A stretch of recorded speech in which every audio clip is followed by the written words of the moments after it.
तो इस वक्त की बड़ी खबर यह है कि एनडीए अब भी अपने दम पर सरकार बनाने के स्थिति में है, क्योंकि एनडीए इस समय 123 सीटों पर आगे चल रहा है। और अगर इस समय की स्थिति देखें तो सरकार एनडीए की ही बन रही है और महागठबंधन इस समय 113 सीटों पर आगे है और अन्य दल सिर्फ 7 सीटों पर आगे हैं। तो इस समय की स्थिति यह है कि एनडीए ने जैसे तैसे बड़ी मुश्किल से बहुत ही कम मार्जिन के साथ 123 का आंकड़े पर हैं और अगर इससे नीचे उनकी टैली नहीं जाती है तो फिर उनकी सरकार किसी तरीके से बन जाएगी। और अगर एनडीए की टैली इससे नीचे जाती है, मान लीजिए 5-7 सीटों का उन्हें नुकसान हो जाता है और आरजेडी को उतनी ही सीटों का फायदा हो जाए और अन्य दल जिनके पास 7 सीटें हैं ये भी अगर आरजेडी के साथ मिल जाते हैं तो फिर हो सकता है कि कुछ उलटफेर भी हो जाए और फिर तेजस्वी यादव भी मुख्यमंत्री बन सकते हैं। लेकिन इस समय एनडीए की मार्जिनल थोड़ी सी बढ़त है और जैसा हम आपको बताते रहे हैं कि आईपीएल के मैच की तरह यहां पर एक एक सीट एक एक रन के बराबर है और इस बार जो फाइट है उसमें एक एक रन मायने रखता है। और ये जो मैच है ये आखिरी ओवर की आखिरी बॉल तक जाएगा। बिहार चुनाव में एक और इंटरेस्टिंग बात आज हुई है। 4 करोड़ 16 लाख से ज्यादा वोट डाले गए हैं और इन वोटों में एक बड़ी भूमिका नोटा की है। None of the above. NOTA का मतलब होता है नन ऑफ द अबाव और नोटा का बटन दबाने वाले लोग वो होते हैं जो मतदान केंद्र तक जाते हैं और वोट भी डालते हैं लेकिन किसी भी पार्टी को वोट ना देकर नोटा का बटन दबा देते हैं। इसका मतलब यह कि वो किसी भी पार्टी को वोट नहीं देना चाहते, उन्हें कोई भी पार्टी इस काबिल नहीं लगती कि जिसे वोट दिया जाए, लेकिन वो वोट का अपना अधिकार जो है उसका इस्तेमाल तब भी करते हैं। बिहार के चुनाव में अब तक 6,70,000 से ज्यादा लोग नोटा का बटन दबा चुके हैं। हालांकि एआईएमआईएम को नोटा से भी कम वोट मिले हैं। इस पार्टी को, जो कि असदुद्दीन ओवैसी की पार्टी है, इसे 4,87,000 से ज्यादा वोट मिल चुके हैं और यह पार्टी 3 सीट जीत चुकी है और 2 सीटों पर आगे चल रही है, लेकिन इसकी जो टोटल वोट है वो नोटा से भी कम है। बीएसपी को भी 6,12,000 से ज्यादा वोट मिले हैं। बीएसपी ने 1 सीट जीती है। राष्ट्रीय लोक समता पार्टी यानी आरएलएसपी को लगभग 7,13,000 वोट मिले हैं और इसके बावजूद भी उन्होंने कोई सीट नहीं जीती। इस चुनाव में जीत हार का फैसला कुछ हजार वोटों से ही रहा है। बड़े बड़े फासलों से इस बार कोई चुनाव नहीं जीता गया। नोटा को मिले ये वोट अगर एनडीए को मिल जाते तो शायद उनकी जीत और आसान हो जाती। हालांकि नोटा का बटन अक्सर वो लोग दबाते हैं जो सत्ता में बैठी पार्टी को सबक सिखाना चाहते हैं। तेजस्वी यादव क्रिकेट के खिलाड़ी रहे हैं और वो आईपीएल भी खेल चुके हैं। उन्होंने अपने इस अनुभव का पूरा फायदा उठाया, लेकिन उन्होंने महागठबंधन की जो टीम बनाई उसके बाकी खिलाड़ी बहुत कमजोर निकले। दूसरी तरफ बीजेपी ने अपनी पारी बहुत सधे हुए अंदाज में खेली है। बीजेपी ने एक बार फिर नीतीश कुमार को कप्तान के तौर पर ओपनिंग के लिए भेजा और खुद बड़ी शांति के साथ नॉन स्ट्राइकर्स एंड पर जमी रही। लेकिन जब मैच स्लॉग ओवर्स में यानी आखिरी ओवर्स में पहुंचा तो बीजेपी ने अपने अनुभव और बहुत ही सधी हुई रणनीति के साथ बल्लेबाजी की और प्रधानमंत्री मोदी ने चुनाव प्रचार के आखिरी दौर में हवा का रुख अपने पक्ष में मोड़ लिया। उन्होंने गलवान का जिक्र भी किया तो चीन की बात की, जरूरत पड़ने पर बिहार के लोगों के नाम उन्होंने चिट्ठी भी लिखी। सोशल मीडिया के दौर में लोगों से जुड़ने का उनका यह पुराना तरीका इस बार बहुत काम आया। इसके लिए बीजेपी ने आक्रामक नीति नहीं अपनाई और बिहार में छोटे भाई वाली छवि को भी बदलने की कोशिश नहीं की। नीतीश की रैलियों में भीड़ भले ही कम थी, लेकिन प्रधानमंत्री मोदी की रैलियों में बड़ी संख्या में लोग पहुंचे और तेजस्वी यादव की धुआंधार राजनीतिक बल्लेबाजी के बावजूद बीजेपी शांति के साथ, संयम के साथ पिच पर डटी रही और धीरे धीरे अपना स्ट्राइक रेट बेहतर करने की कोशिश करती रही। यानी बीजेपी ने चौके छक्के मारने की कोशिश नहीं की, जबकि तेजस्वी यादव ऐसा लगता था बहुत जल्दबाजी में है, बहुत आक्रामक हैं और वो ऐसा लगता था कि हर बॉल पर चौका छक्का मारने की कोशिश करे और बीजेपी धीरे धीरे धीरे सिंगल्स ले रही थी, डबल ले रही थी।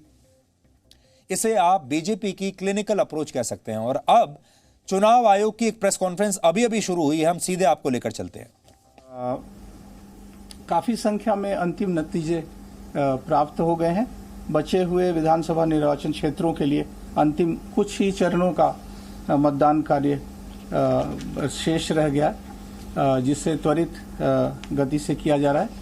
और जो अंतिम चरणों में जो भी प्रक्रियाओं के पालन करने की आवश्यकता पड़ेगी उसे आयोग के अधिकारीगण, रिटर्निंग ऑफिसर्स, आयोग के पर्यवेक्षकों के देखरेख में इसको अंजाम देंगे। विशेष रूप से जो एक समस्या कई बार आती है कि जो मार्जिन है, बहुत कम मार्जिन है, वो यदि पोस्टल बैलेट के जो रिजेक्टेड वोट्स हैं उनसे कम रहता है तो फिर वो उसको गिनती करने के लिए कैंडिडेट मांग कर सकते हैं और उस दिशा में जो रिटर्निंग ऑफिसर है उसको काउंट करेंगे। तो वो ऐसी स्थिति कुछ जगहों पे ही आ सकती है जहाँ पे कि मार्जिन बहुत कम है और ये जो पोस्टल बैलेट रिजेक्टेड होंगे उसको फिर से गिनने की ज़रूरत पड़ेगी। और जो भी छोटी मोटी और समस्याएं हैं उसको वहाँ पे ऑब्जर्वर्स अपनी देखरेख में उसको निपटाते हुए उस मतगणना कार्य को कराएंगे। जैसा कि उम्मीद है कि ये अब कुछ ही चरणों के चुनाव शेष हैं। ज़्यादातर जो देखा गया है करीब 17 स्थानों पर 5 से कम चरणों का चुनाव बचा है। कुछ जगहों पे 10 से ज़्यादा हैं लेकिन उनकी संख्या बहुत कम है। और अभी जो लेटेस्ट आंकड़े हैं वो चूँकि बहुत डायनेमिक है, इसीलिए हर राउंड का चुनाव के नतीजे आते जा रहे हैं। उसकी सूचना अभी हमारे साथी अधिकारी आपके सामने प्रस्तुत करेंगे। जहाँ तक उपचुनावों के नतीजों का प्रश्न है, छत्तीसगढ़, गुजरात, हरियाणा, झारखंड, कर्नाटक, मणिपुर, नागालैंड, तेलंगाना और उत्तर प्रदेश के नतीजे आ चुके हैं। उड़ीसा की 1 सीट और मध्य प्रदेश की 8 सीट के लिए भी अंतिम चरण में ये मतगणना की स्थिति है। मैं और ज़्यादा बिहार के बारे में जानकारी देने के लिए मैं अपने साथी चंद्रभूषण जी से कहूँगा कि वे डिटेल इसके बारे में बताएं। जी, नमस्कार दोस्तों। जैसा कि ये विदित होगा कि हमारे यहाँ जो है काउंटिंग की प्रक्रिया बड़ी जोर शोर से चल रही है और अपने वेबसाइट के हिसाब से अगर मैं देख रहा हूँ तो उसके हिसाब से अभी तक 146 सीटों के नतीजे जो है वो डिक्लेयर हो चुके हैं और 97 जो है वहाँ के ट्रेंड्स जो है वो दिए गए हुए हैं। अभी 1 घंटे पहले एक पर्टिकुलर सोशल मीडिया में एक मैसेज आया था कि किसी पार्टी के द्वारा कि उसमें 119 सीट किसी एक पर्टिकुलर पार्टी के लिए जीतने के बारे में बात की गई थी। मैं यहाँ ये लगभग 1 घंटे पहले की बात थी।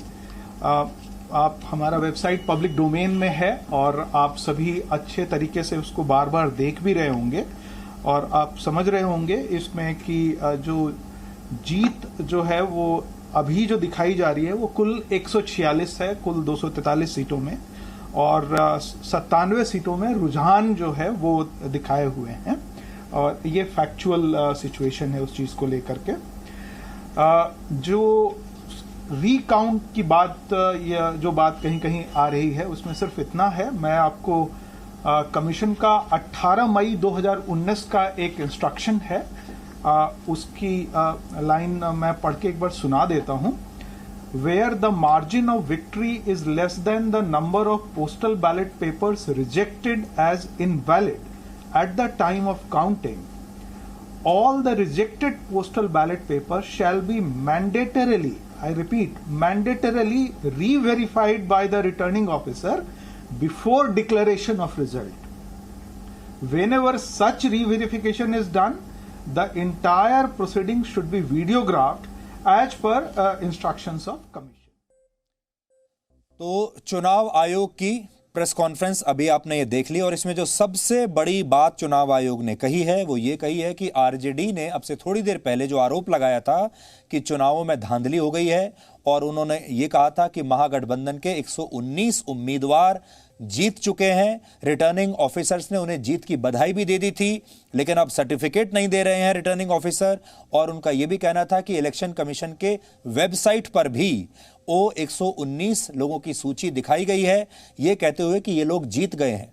इस पर अभी अभी चुनाव आयोग ने प्रेस कॉन्फ्रेंस की है और ये कहा है कि ये बात गलत है और वो ये भी कह रहे हैं कि आप चाहें तो चुनाव आयोग के वेबसाइट पर जा सकते हैं। अभी तक चुनाव आयोग की वेबसाइट पर 243 सीटों में से 146 सीटों का ही नतीजा आया है। 146 सीटों का फाइनल जो नतीजा है वो आ चुका है, और ऐसा हो नहीं सकता कि उनमें से 146 में से 119 महागठबंधन के हों, इसलिए उन्होंने इसको खारिज कर दिया है इस बात को। और अभी 97 सीट ऐसी हैं जहां के सिर्फ रुझान आए हैं, तो इस बात का सवाल ही नहीं पैदा होता कि महागठबंधन के 119 उम्मीदवारों की सूची ऐसी बन जाए जहां यह कह दिया जाए कि इनके फाइनल नतीजे आ चुके हैं और ये लोग जीत चुके हैं। इसीलिए मैं आपसे यह कह रहा हूं कि अब एक नए तरह की राजनीति शुरू हो गई है। हमारे देश के विपक्ष ने और हमारे देश का एक वर्ग, चाहे वो मीडिया का हो या राजनीति का वर्ग हो, उसने डोनाल्ड ट्रंप से बहुत बड़ी सीख ली है। वैसे तो ये वो वर्ग है जो डोनाल्ड ट्रंप की हार पर तालियां बजा रहा था, कह रहा था कि डोनाल्ड ट्रंप को तो हार ही जाना चाहिए, क्योंकि इसमें वो प्रधानमंत्री मोदी की हार देख रहा था। लेकिन डोनाल्ड ट्रंप ने हारने के बाद जो किया वो इस वर्ग ने उनसे सीख लिया, और जो काम डोनाल्ड ट्रंप अमेरिका में कर रहे हैं, अब ये वर्ग भी वही काम यहां भारत में कर रहा है। और अब ये कहा जा रहा है कि चुनावों में धांधली हुई है, ईवीएम हैक कर लिए गए हैं, और अब चुनाव आयोग को शिकायत भी इस बारे में की जा रही है। इसलिए अब आप ये मानकर चलिए कि यह मामला अब लंबा खिंच गया है। इतना लंबा तो नहीं खिंचेगा जितना अमेरिका में हुआ, लेकिन आज देर रात तक ही नतीजे आ सकते हैं। और नतीजा आने के बाद भी अब ऐसा लगता है कि विपक्षी पार्टियों को डोनाल्ड ट्रंप से काफी नए नए आइडियाज मिल गए हैं, और ये लोग भी वही करने वाले हैं जो डोनाल्ड ट्रंप अमेरिका में अब कर रहे हैं। इस समय की एक और बड़ी खबर यह है कि बीजेपी ने दिल्ली के अपने मुख्यालय में जो कार्यकर्ता अभी हनुमान चालीसा पढ़ रहे थे, जिनकी तस्वीरें हमने आपको दिखाई, उन्होंने अपने कार्यकर्ताओं को कहा है कि अब आप अपने अपने घर वापस चले जाइए, अभी बहुत समय लगेगा फाइनल नतीजे आने में। और उनसे कहा गया है कि अब नतीजे कल आएंगे, और अगर पार्टी जीत गई तो कल प्रधानमंत्री मोदी कार्यकर्ताओं के बीच आ सकते हैं। लेकिन अभी इनसे कह दिया गया है कि अब आप अपने अपने घर जाइए, अभी थोड़ी देर, अब कुछ नहीं होने वाला आज रात। ये आपके लिए भी संदेश है कि ये मामला आज रात देर रात तक खिंचेगा, और हो सकता है कि फाइनल नतीजे आते आते कल भी हो जाए।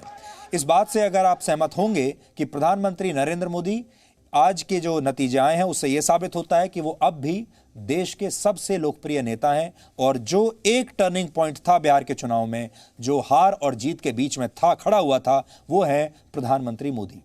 बीजेपी ने नरेंद्र मोदी के नेतृत्व में 2014-2019 के लोकसभा चुनाव पूर्ण बहुमत से जीते। फिर एनडीए की जीत के साथ नीतीश कुमार एक बार फिर बिहार के मुख्यमंत्री बन जाएंगे, लेकिन इस जीत के असली नायक प्रधानमंत्री नरेंद्र मोदी ही रहेंगे। क्योंकि बार बार जो हम आपसे कह रहे हैं वो ये है कि नीतीश कुमार इस बार बाल बाल बच गए, और वो मोदी की वजह से बचे हैं। बिहार चुनाव में एनडीए के सामने सबसे बड़ी चुनौती थी कि 15 साल की जो एंटी इनकम्बेंसी है, उसमें बिहार के 7 करोड़ वोटर्स के विश्वास को बनाए रखना सबसे बड़ी चुनौती है। सोचिए, 15 साल तक एक पार्टी या एक गठबंधन, एक सरकार रहे, और 7 करोड़ वोटर्स को तब भी अपने साथ बनाए रखना है। 7 करोड़ वोटर्स का मतलब है एक पूरा की पूरा देश। फिलहाल नतीजे बता रहे हैं कि जेडीयू वोटर्स को समझाने में सफल नहीं हुई। नीतीश कुमार की पार्टी का वोट शेयर घटा, सीटें भी कम हो गईं, लेकिन बीजेपी का स्ट्राइक रेट काफी अच्छा रहा, और सीटें भी 2015 के मुकाबले काफी अच्छी रही हैं। और इस जीत में जो भूमिका बड़ी है, जो निर्णायक भूमिका है, वो ब्रांड मोदी की है। वैसे तो विधानसभा चुनाव में स्थानीय मुद्दों की चर्चा होती है, राष्ट्रीय मुद्दों का बहुत अधिक असर देखने को नहीं मिलता, लेकिन इस बार बिहार के चुनाव में कोरोना महामारी और चीन के साथ सीमा विवाद के मुद्दों पर यह लड़ा गया। प्रधानमंत्री मोदी ने अपने हर कार्यक्रम में, अपनी हर रैली में चीन का मुद्दा उठाया, गलवान का मुद्दा उठाया, 370 का मुद्दा उठाया, और कोरोना के दौरान जो काम किया है उसका मुद्दा भी उठाया। और उस समय विपक्ष के नेता ये कह रहे थे कि शायद बीजेपी केंद्रीय मुद्दों को उठाकर, राष्ट्रीय मुद्दों को उठाकर एक बहुत बड़ी गलती कर रही है। लेकिन अब ऐसा लगता है कि बिहार की जनता ने गलवान पर भी वोट दिया है, चीन पर भी दिया है, कोरोना वायरस पर जो प्रधानमंत्री मोदी की सरकार ने काम किया है उस पर भी उन्होंने वोट दिया है, और सकारात्मक वोट दिया है। दूसरी बड़ी बात है वेलफेयर स्कीम्स की। मार्च में लॉकडाउन के बाद लाखों की संख्या में प्रवासी मजदूर जब वापस पहुंचे थे, उनके लिए जो काम किया गया, जो वेलफेयर स्कीम्स थी, उसका भी बीजेपी को फायदा मिला। कोरोना की वजह से लॉकडाउन के दौरान गरीब परिवारों की मदद के लिए केंद्र सरकार की तरफ से बहुत सारी योजनाएं की घोषणा हुई। इनमें मुफ्त राशन के लिए प्रधानमंत्री गरीब कल्याण अन्न योजना शामिल है, जो इस महीने खत्म हो जाएगी।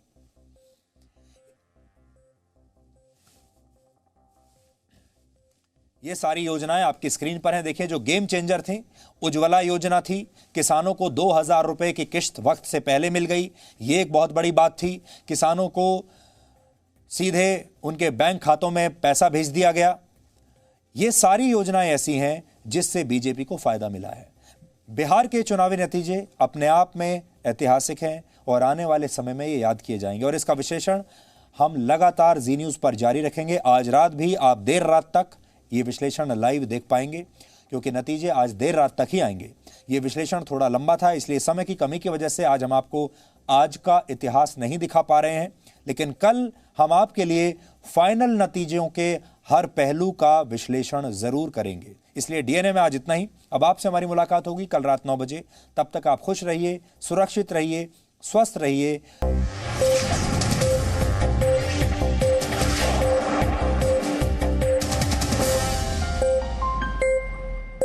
Presenting V News app, available on Google Play and App Store. Download it now.